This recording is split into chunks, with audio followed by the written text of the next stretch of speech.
Muy bien, vamos a continuar entonces con este tema el día de hoy, que es enfrentando las pruebas, de acuerdo a Santiago 1, del 5 al 11.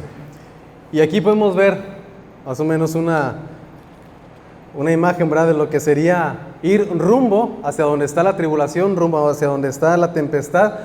Y precisamente así va el mundo y así también va muchas veces nuestra vida a veces sin buscarlo. Algunas otras ocasiones sí es porque nosotros nos metimos en ese camino, pero a veces no es por esa causa, como en el caso de Job, por ejemplo, o en el caso de los primeros cristianos.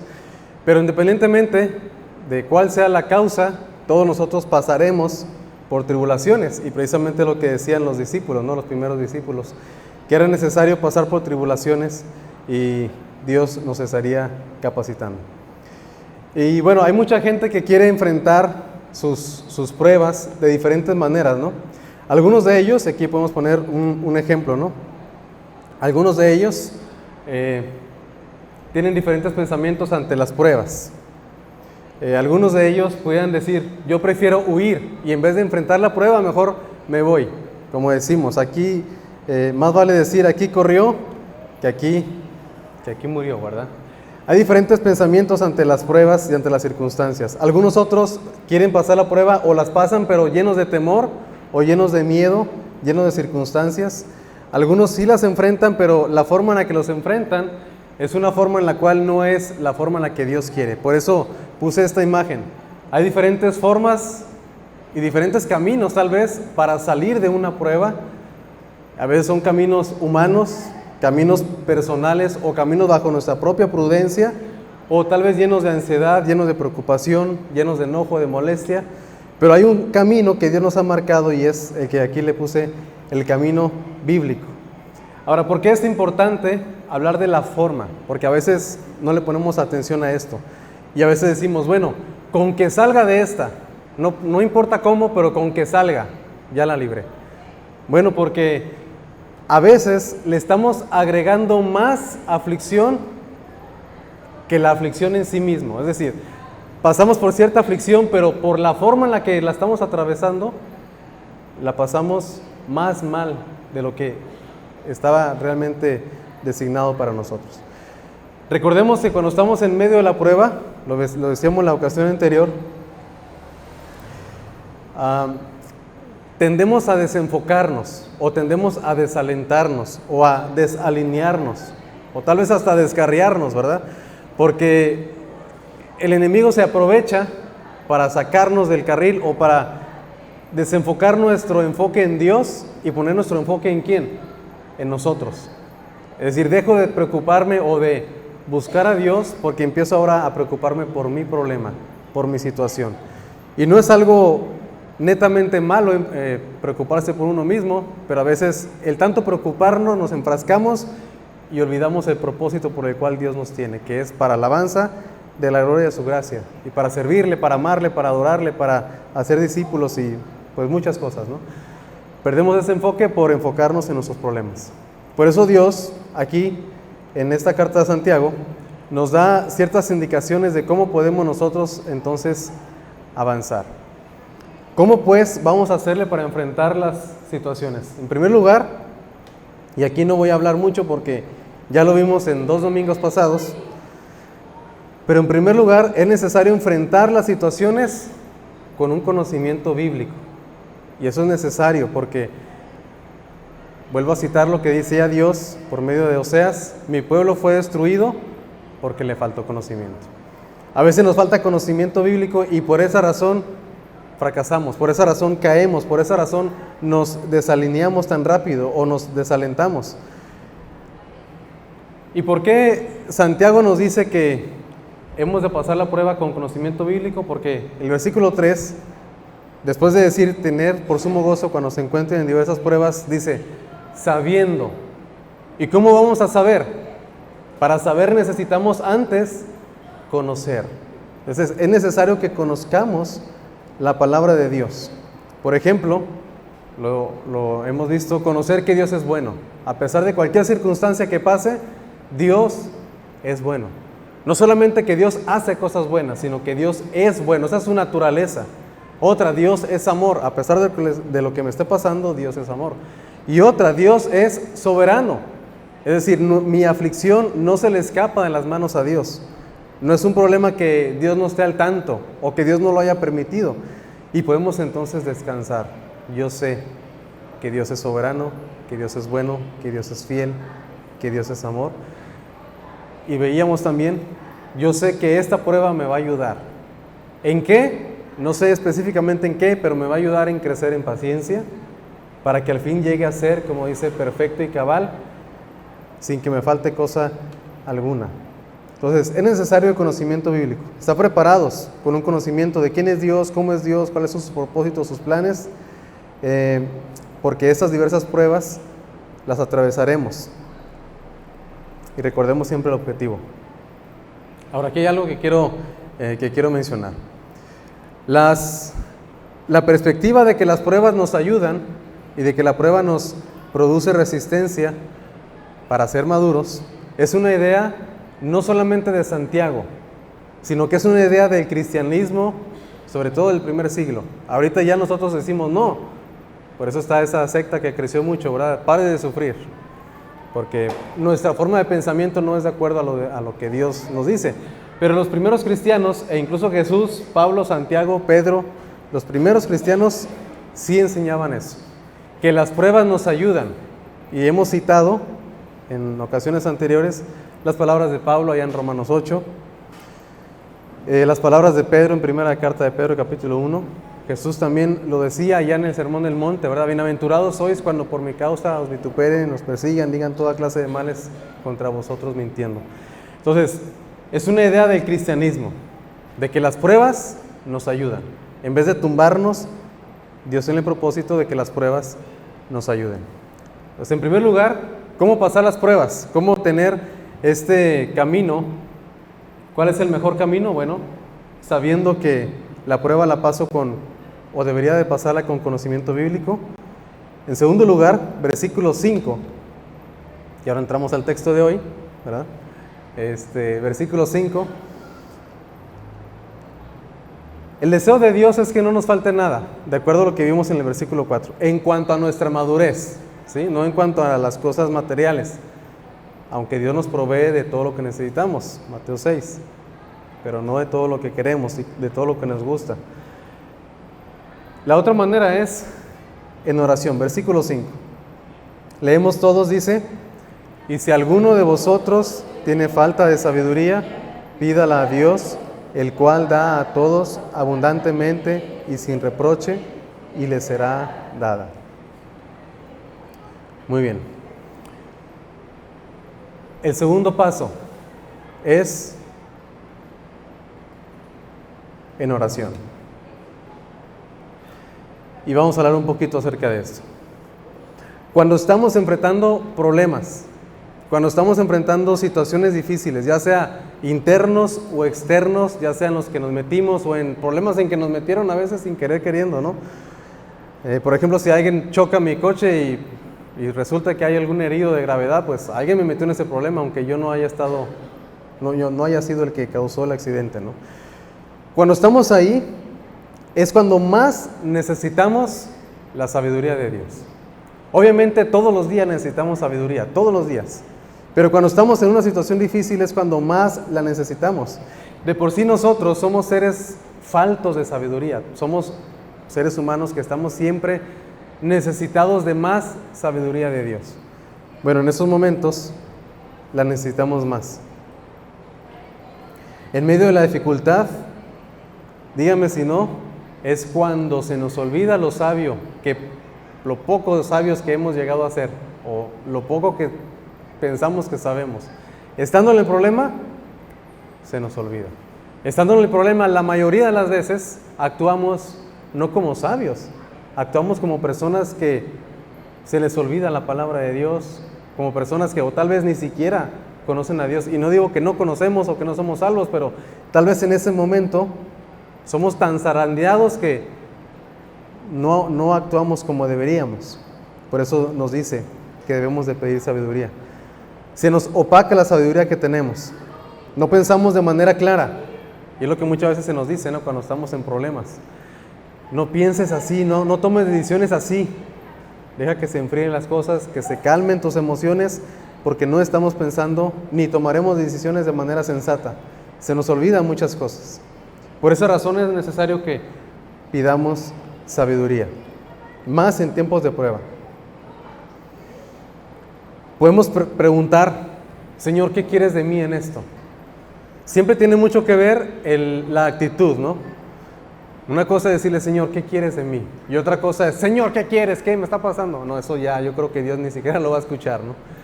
Son las mismas palabras, pero el tono es muy diferente. ¿Qué quieres de mí, Señor, en esto? ¿Qué hago en esta situación? ¿Meto la demanda o, como dice Pablo, sufro el agravio? ¿Qué debo de hacer en esa situación? ¿Seguiré los consejos del médico o busco otro médico?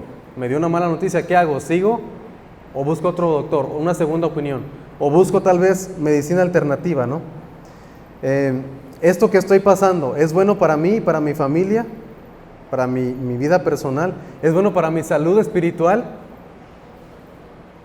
¿Para mi salud emocional? Ante una invitación que nos hacen, ¿qué tenemos que hacer? ¿La acepto, la rechazo? ¿Qué va a pasar si la recibo? ¿Si voy o no voy? Porque a veces tomamos decisiones muy a la ligera. Cuando estamos tratando de hacer algo, ya sea sacar adelante una relación personal, una relación de amistad, o un negocio o algo, ¿qué hago? ¿Lo sigo intentando o lo dejo ya como está? Necesitamos sabiduría de Dios. Antes de cualquier otra sabiduría. Y es necesario que la forma en la que la pidamos sea genuina y ante Dios. Escuché una frase. A veces sí buscamos sabiduría, pero no solamente de Dios. O sea, decimos, abrimos el Génesis, pero también abrimos el Géminis. ¿Saben qué es el Géminis, no? Si no saben, qué bueno, ni investiguen, ¿verdad? A veces los cristianos andan también ahí viendo, a ver qué va a decir aquí mi horóscopo, qué dice, yo soy Libra, yo soy Tauro, yo soy Géminis, yo soy... Abrimos el Génesis, pero en la tarde el Géminis. No debe de ser así. Aléjense de esas cosas, ¿verdad? De hecho, allá en la Biblia también menciona eso de los que consultan al horóscopo, al zodiaco. Nuestra petición debe de ser por sabiduría. Necesitamos más sabiduría. Y bueno, esto ya lo mencioné. Ahora, me encontré con esto cuando estaba estudiando. Un libro muy bueno y muy chiquito, es un libro pequeño de 165 páginas, pero chiquitas así. Muy bueno ese material. Warren Wiersbe, y perdonen mi inglés, ¿verdad? Este hombre escribió todo un comentario de diferentes libros de la Biblia, y en este libro de Santiago, Maduros en Cristo, puso esto con referente a esa petición. ¿Por qué necesitamos sabiduría cuando pasamos por pruebas? ¿Por qué no mejor pedirle, Señor, fortaléceme? ¿O por qué no pedirle gracia? ¿Por qué no pedirle libertad? A veces, Señor, sácame de esto, ¿no? Y decía, por esta razón, necesitamos sabiduría para que no desperdiciemos las oportunidades que Dios nos da para madurar. Por eso es bueno pedir sabiduría. A veces Dios quiere trabajar en nosotros y lo que le estamos diciendo cuando le pedimos que nos quite ese problema es, no quiero aprender, Señor. Yo nomás quiero estar bien, pero no quiero aprender. Por eso este hombre dice, es mejor pedir sabiduría, porque cuando pedimos sabiduría, estamos tratando de aprovechar por qué estoy en esta situación. Necesitamos sabiduría para no desperdiciar las oportunidades que Dios nos da para madurar. La sabiduría nos ayuda a aprovechar estas circunstancias para nuestro bien y para la gloria de Dios.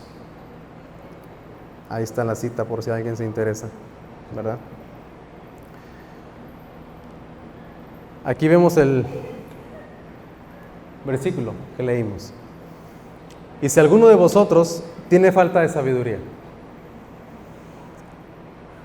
Y eso es como pudiera ser como una cachetada de guante blanco, ¿no?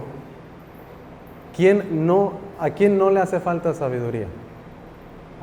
A todos nos hace falta sabiduría. Entonces, y si alguno de vosotros, es como decirle, a todos les hace falta, pero para que no se sientan como que, si a alguien le hace falta sabiduría, Entonces todos necesitamos sabiduría, ¿no? Es necesario recordar que todos nosotros se nos hace falta la sabiduría. Y aquí está. ¿Qué tenemos que hacer? En primer lugar, dice claramente, pídala a Dios. Tenemos que orar. El punto es, ¿a quién le vamos a pedir sabiduría? De acuerdo a este versículo, a Dios. Lamentablemente muchas veces, o muchos de nosotros, acudimos a otras personas, o a otros lugares, o a otros ídolos, o acudimos con el compadre, con la comadre, con el tío, con el abuelo, con los padres. O sea, no son malas personas, ¿no? Con los amigos, con los terapeutas, con el pastor, con todos, pero no buscamos a Dios, y eso no es lo que nos dice la palabra de Dios. La palabra de Dios dice, si les falta sabiduría, pídanla a Dios. No dice, pídansela al pastor, y no dice eso, ¿verdad? Hay entre bromas, a veces en el discipulado, como que bueno, a mí no me pidan consejos, ¿no? Pero no es esa la idea. La idea es, pídanle a Dios la sabiduría. Dejemos de buscar otras cosas antes de buscar a Dios. Es necesario que busquemos a Dios. A veces tenemos a otros ídolos, es decir, a la persona a la que siempre buscamos antes de buscar a Dios. O al predicador o al motivador. Ay, ¿qué piensa tal persona de esto? Y buscamos en internet. ¿Qué piensa? ¿Qué hacer cuando tengo problemas? Pum, ahí en Google. ¿Qué hacer si yo me encuentro en una situación de que ya está a punto mi matrimonio de buscar? Pum, 138,000 resultados. Van a leer de todos esos. El primero, y generalmente no es el bueno.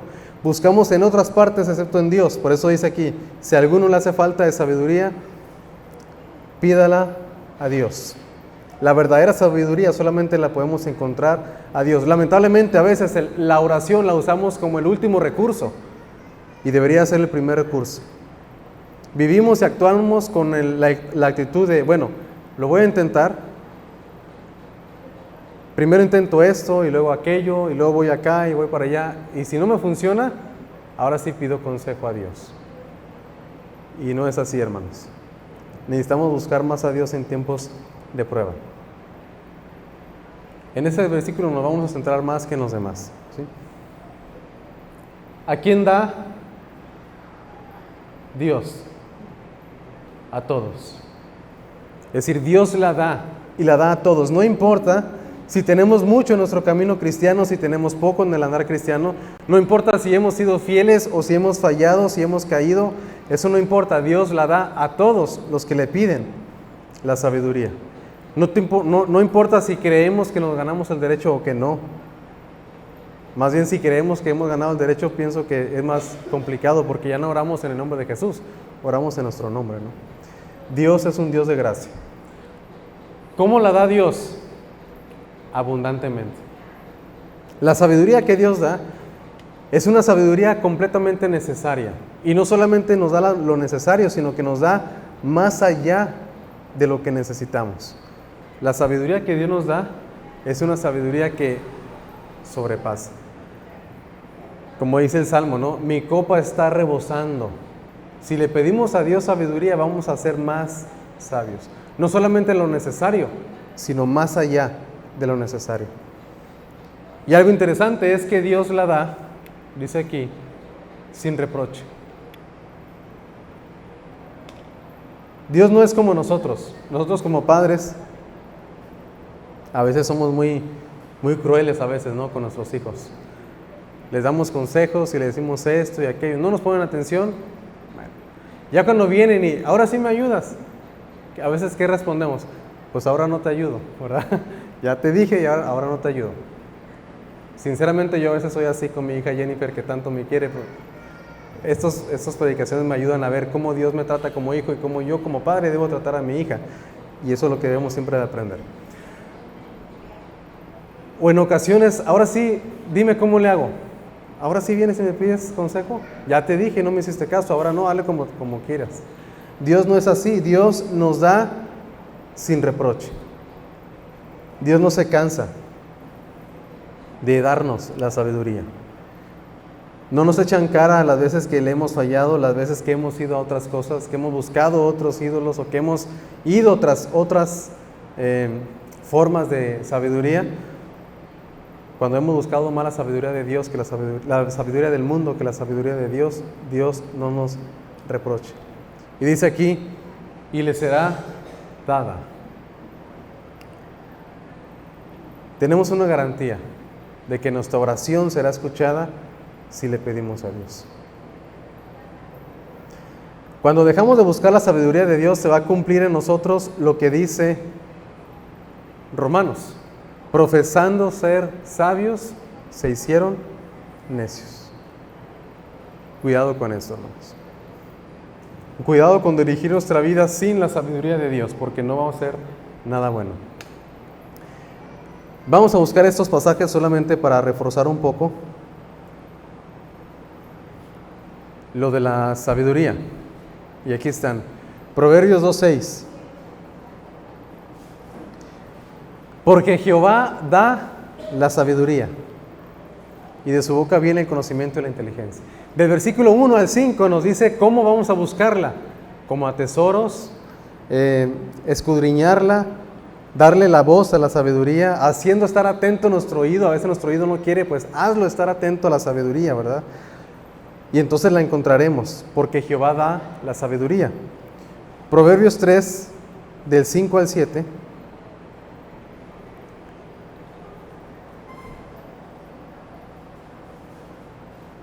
Algún día predicaré Proverbios 2 del 1 al 6, pero hoy no.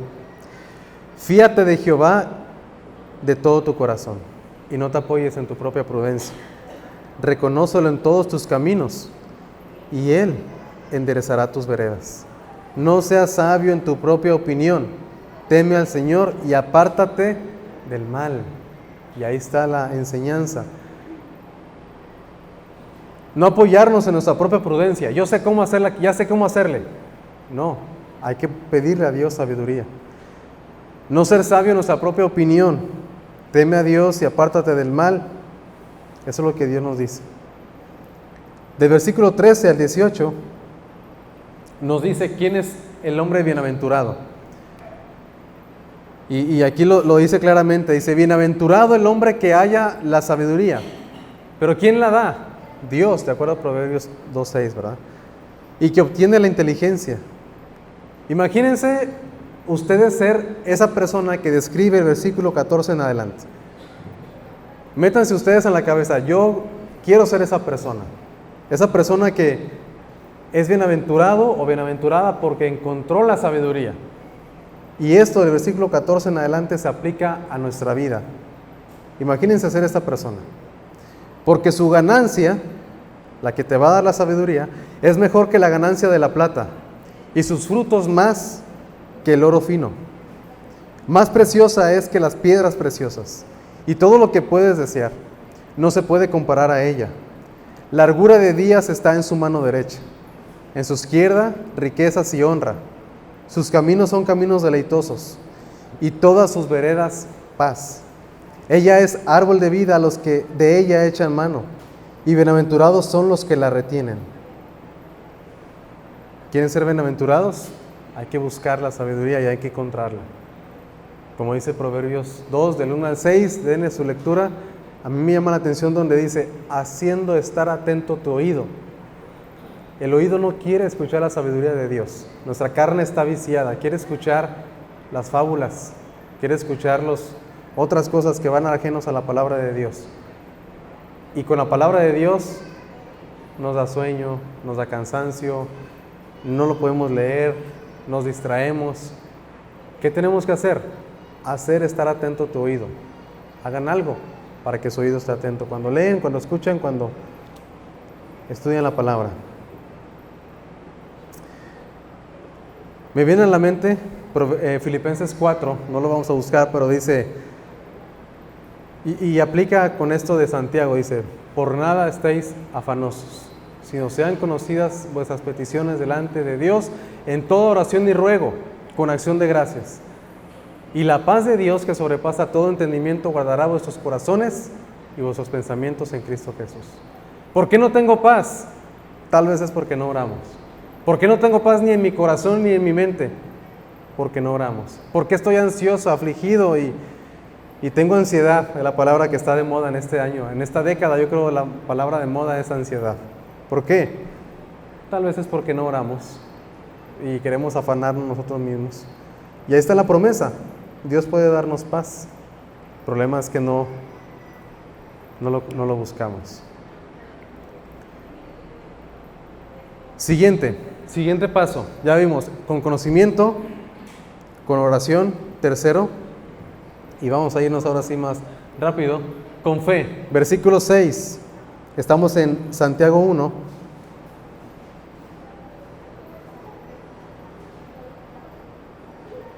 No sé cuánto tiempo nos va a llevar Santiago. Ya llevamos un mes y apenas vamos en el versículo 6, ¿verdad? Pero pida con fe, dice, no dudando nada. Este pero cambia todo lo que está diciendo, ¿sí? O sea, es un obstáculo. A los que les gusta el español se llama conjunción adversativa. A mí no me gusta, pero me tiene que gustar porque me dedico a estudiar las palabras, ¿no?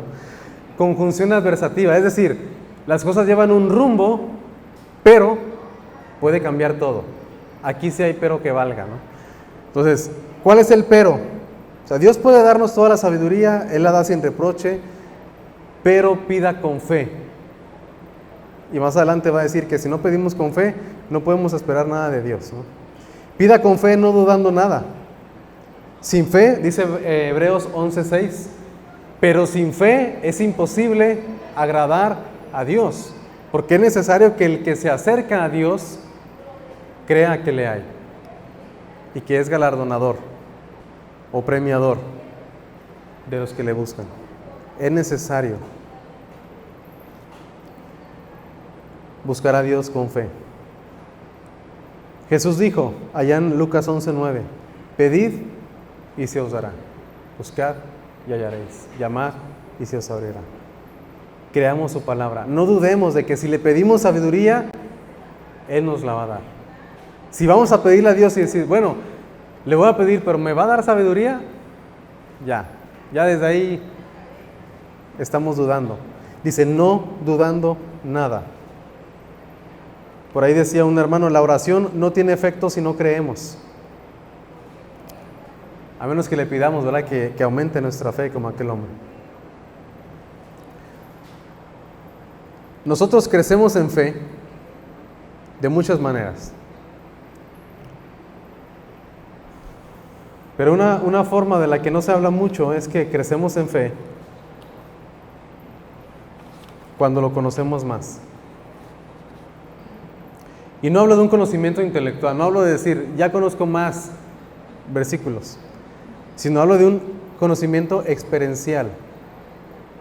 Al conocer más a Dios, nuestra fe crecerá. Ahora, toda fe debe de estar fundada, o fundamentada más bien dicho, en la palabra de Dios. Romanos 10:17 dice, a ver qué dice, ya se me fue. Así que la fe es por el oír, y el oír por la palabra de Dios. Gracias por la ayuda. La fe es por el oír y el oír por la palabra de Dios. Necesitamos crecer en fe. ¿Cómo? Oyendo. ¿Oyendo qué? La palabra. Ahora, es necesario crecer en fe no solamente conociendo la palabra, sino conociendo a Dios, porque a veces conocemos la letra, pero no conocemos al autor de la letra, como los fariseos. ¿Cómo conocemos a Dios? Estando con Él. Y eso lo he dicho en otras ocasiones también, ¿no? Yo puedo conocer a cierta persona, a cierta celebridad, porque leo su biografía, leo lo que ellos escriben, lo que ellos dicen. Yo sé que esa persona es así, nació acá y estudió ahí, y está estudiando esto, trabajó de acá, tiene tal empresa. Puedo conocer acerca de él, pero lo conozco a él o a ella cuando paso tiempo, cuando veo sus acciones, cuando veo qué le gusta, qué no le gusta, qué es lo que a esa persona le hace feliz, qué es lo que a esa persona le tiene miedo, lo que a esa persona le hace llorar, reír, cantar. Pero si solamente conozco de lo que dicen de él y no lo conozco a él, no es un conocimiento verdadero. Con Dios algo parecido. Puedo conocer en letra a Dios, pero es mejor conocerlo en persona. Y no hablo de verlo físicamente ni de escucharlo físicamente, sino de nuestro andar diario con Él, de aplicarnos la palabra de Él a nuestra vida, de platicar con Él, de poner delante de Él todas nuestras situaciones, ¿no? Es necesario conocer más a Dios. Un ejemplo rápido, los discípulos allá cuando Jesús les dice, pasemos al otro lado del mar, súbanse a la barca. ¿Qué hicieron los discípulos? Obedecieron. Se subieron y cuando iban, Jesús iba dormido. ¿Y qué pasó en aquella ocasión? La barca se estaba hundiendo porque las olas eran fuertes. Señor, ¿qué hacemos? Estás durmiendo y aquí nosotros nos estamos muriendo, ¿verdad? Levántate que perecemos. Jesús se levanta y le habla a las aguas y le dice, calla, enmudece. Y los discípulos dijeron, ¿quién es Él? Que aún el viento y la mar le obedecen. Pero tuvieron que pasar por la prueba para conocer más a Cristo Jesús. Y tuvieron que estar con Él para conocer más a Cristo Jesús. Esa es la invitación. Conozcámoslo más en medio de la prueba, no quitarnos porque si no, ya no. Pero necesitamos fe. Versículo 6, vamos a continuar. La segunda parte del versículo 6 hasta el versículo 8. Porque el que duda es semejante a la onda del mar, que es arrastrada por el viento y echada de una parte a otra. No piense pues quien tal haga, quien duda, que recibirá cosa alguna del Señor. El hombre de doble ánimo es inconstante en todos sus caminos. Que eso está un poquito complicado, eso está fuerte, ¿no? Porque cuando no hay esperanza en Dios, cuando no hay confianza, ¿cómo será nuestra vida? Como la onda del mar, como aquellas olas gigantes. No sé si han visto algunos videos de cuando va el barco, el transatlántico cruzando y pareciera que se va a voltear, pero si no, pues a ver si encuentro uno y ahí se los mando, ¿no? Que daría miedo estar ahí. Así seríamos nosotros, si nuestra confianza no está bien enraizada en Dios, nos irá de mal en peor. Imagínense ser arrastrados, no viviremos. Seremos llevados a la destrucción si no estamos firmes en Dios. Y dice el versículo 7, no piense pues quien tal haga, quien dude, quien sea arrastrado como las olas del mar, no piense que recibirá cosa alguna del Señor. No vamos a recibir respuesta, no vamos a recibir fortaleza, gracia, libertad, si dudamos. Si nos acercamos a Dios, es necesario creer que Él existe y que Él nos va a galardonar. Es galardonador de los que le buscan. La oración no tiene efecto si no creemos. No pensemos que si nos acercamos dudando, vamos a recibir cosa alguna. Y dice el versículo 8, el hombre de doble ánimo es inconstante. Aquí puse un hombre así medio de doble ánimo, ¿verdad? Con su cara de domingo y su cara de lunes en la mañana. No es cierto. No, habla acerca de un hombre que su vida se caracteriza, ¿por qué?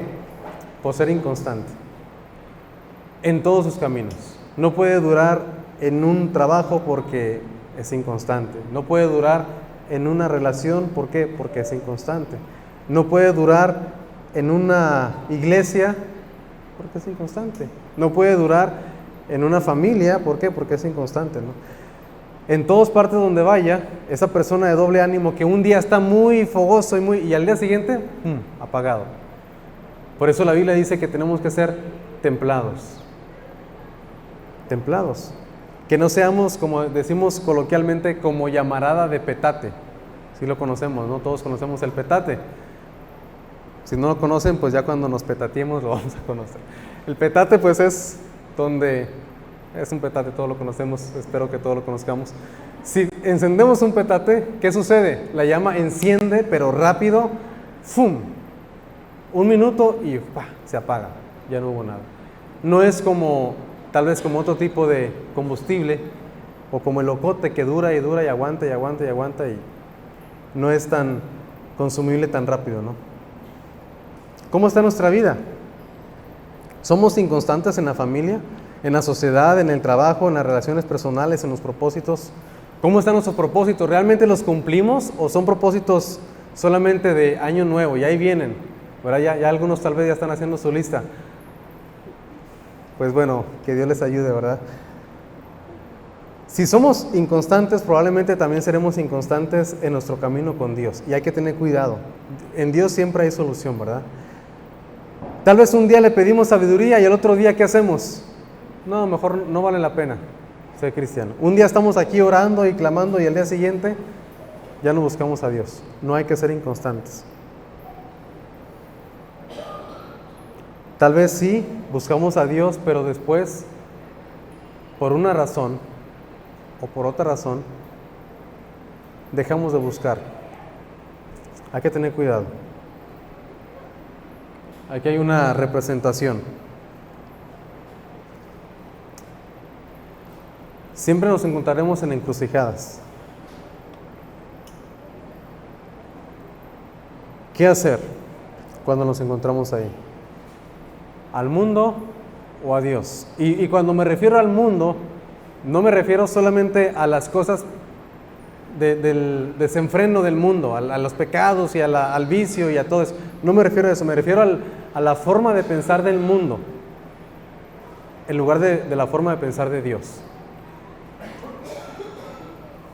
Josué 24:15, este hombre se puso delante de todo el pueblo y le dice: escojan hoy a quién van a servir, si a los dioses a quienes siguieron sus padres o al Dios verdadero. Ustedes escojan, dijo Josué, pero yo y mi casa vamos a servir a Dios. Y así deberíamos de hacer nosotros también, de dejar de claudicar, dejar de decir sí o no.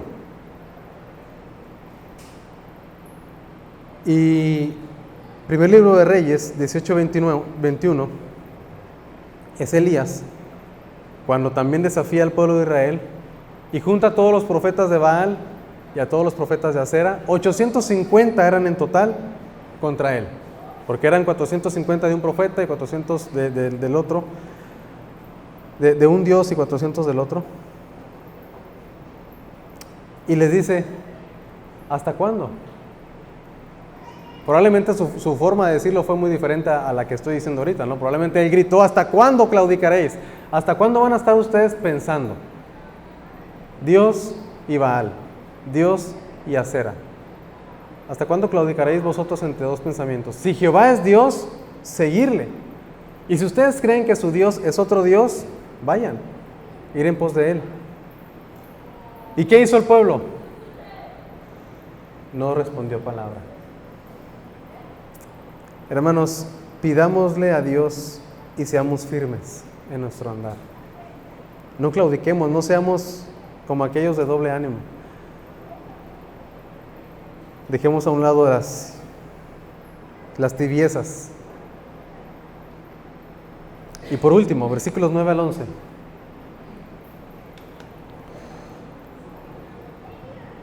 Es necesario acercarnos a Dios y pasar las pruebas con humildad. Vamos a leer estos versículos. Yo leo el 9, ustedes el 10 y nos unimos en el 11. Santiago 1. El hermano que es de humilde condición, gloríese en su exaltación, pero el que es rico en su humillación, porque él pasará como la flor de la hierba.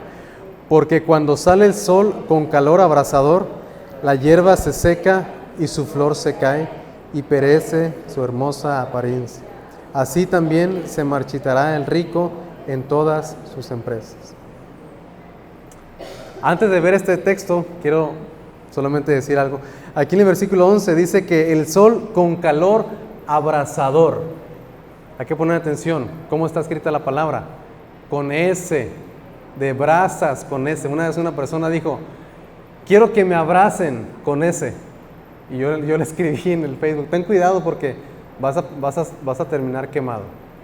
Y ya después dijo: ya entendí. Porque abrazar, de abrazar, así es con Z, ¿sí? Quiero que me abracen, si lo ponen con S van a ser chamuscados, ¿verdad? Entonces, una cosa es con S y otra cosa es con Z. Es la maravilla de nuestro español, ¿verdad? Ahora, es necesario ser humildes. Ahora sí, ya entrando al texto y siendo ya serios, ¿verdad? habla de dos tipos de hermanos. El hermano que es de humilde condición, y habla precisamente de la pobreza en cuanto a la situación económica, y el hermano que es rico.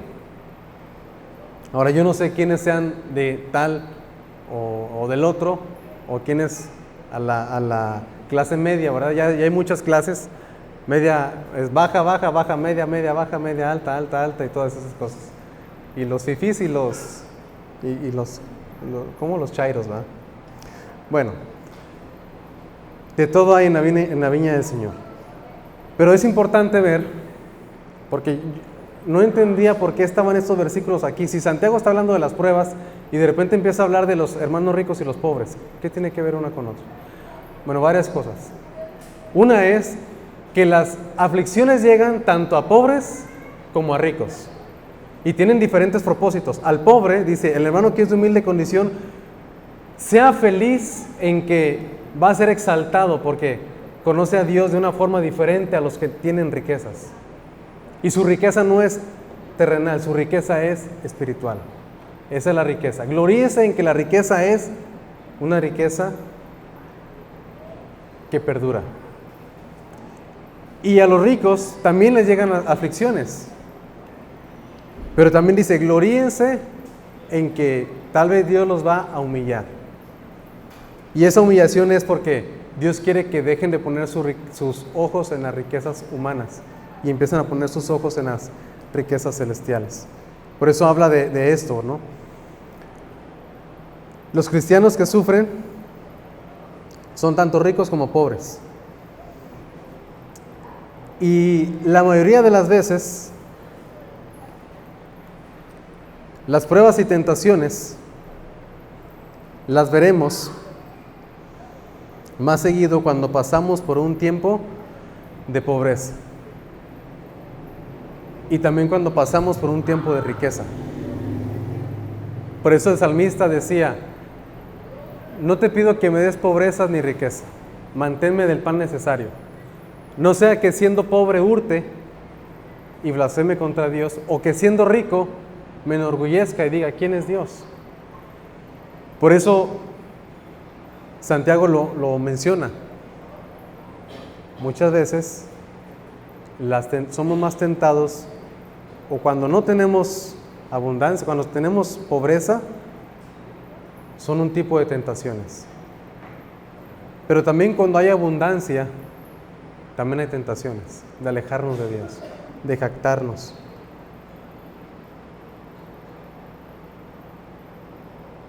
¿Y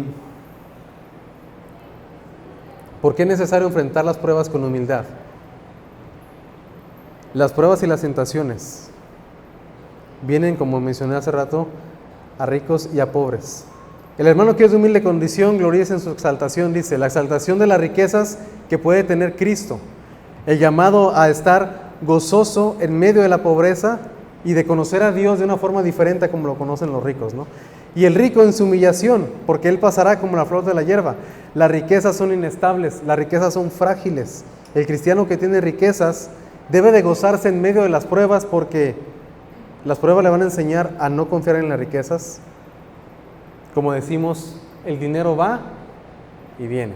A veces va más que viene, ¿verdad? Pero el dinero va y viene. Sí, eso es cierto. Y nos hace ver que las riquezas no pueden dar satisfacciones completas.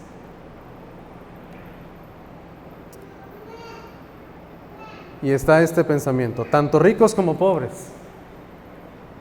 deberían de ver las pruebas como una oportunidad para crecer.